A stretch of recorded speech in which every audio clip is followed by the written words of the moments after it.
Let's say you need a little bit of lemon juice. You usually take your lemon and you cut it in half, then you use a little bit of lemon juice, and then you've got all this lemon left over, so you put it in the fridge or something. And then when you come back, it looks like this. It's all rotten and dry and dehydrated and just rancid. You don't really want to use it anymore, and it's hard and crunchy like this one. There must be a better way to preserve your lemon and still get your juice. Well, there is. This is how.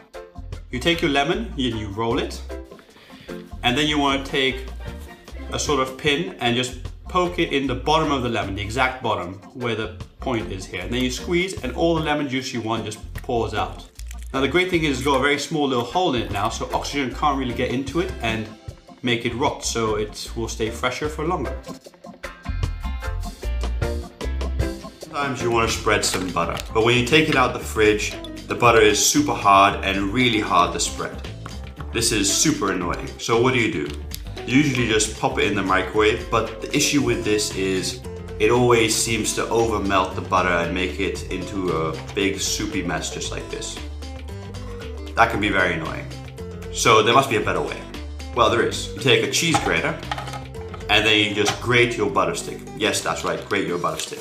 Now that's got two added benefits. One, it delivers energy to the butter by the grating motion, which makes it a bit softer, and also the higher surface area makes it softer quicker also.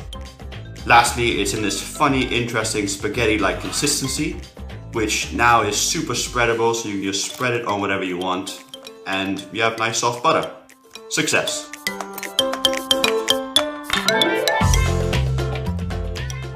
You just take a knife and a potato and you put them together and just twirl the potato around while you cut into the skin just softly in a circular motion.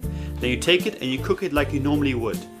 Now, by cooking the skin with the potato, you actually infuse the potato with more flavor, because most of the flavor of the potato is actually in the skin, so you get more potatoey mash.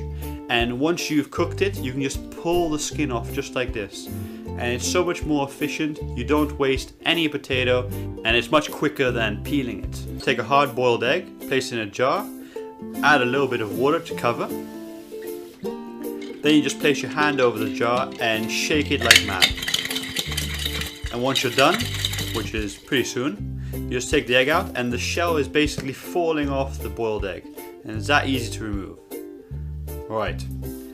Trick number 5, staying on the same shaking idea. This is a garlic bowl, and I'm just going to place it in a jar, and again, shake like mad. Okay, once you've done that for a little bit, then you just pop it out, and you just remove some of the husks, because they'll get in the way later. Okay, once you remove the husk, just put all these garlic cloves back inside. Alright, put the lid back on, and again, shake like crazy. Keep shaking.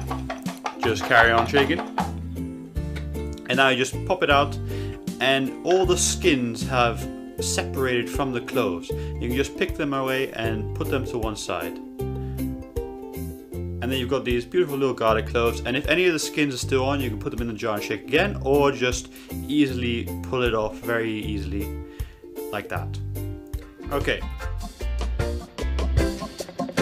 I hate it when you have old bread and it's super hard and you can't use it anymore. That's why I always keep my bread inside a plastic bag so it stays soft, just like this one here. And then you can still resuscitate it. So here I've got soft bread, but it's very, very old.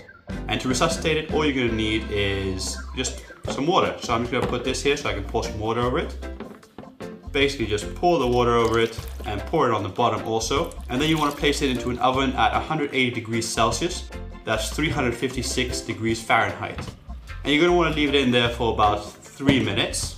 And after 3 minutes have passed, then you just want to turn it around and then hit it up for another about 3 minutes. If it's still soft or not done enough, then leave it a bit longer. But once it's done, then you just pull it out and it's crispy again and crunchy, just like it was from the bakers. And the inside is nice and soft and tender and steamy and just delicious fresh bread. And this is like an old bread. This is like a week old, really. But it's super usable again and just great to use. So give this a try at home and let me know what you think. For this trick, let's assume you can't find your bottle opener, but you do happen to find your blowtorch. Well, just take it and turn it on, then aim it at the little air gap in between the cork and the wine, And what will happen is it will heat up the air and make it expand, pushing the cork out the top in a nice little explosive bang, just like this.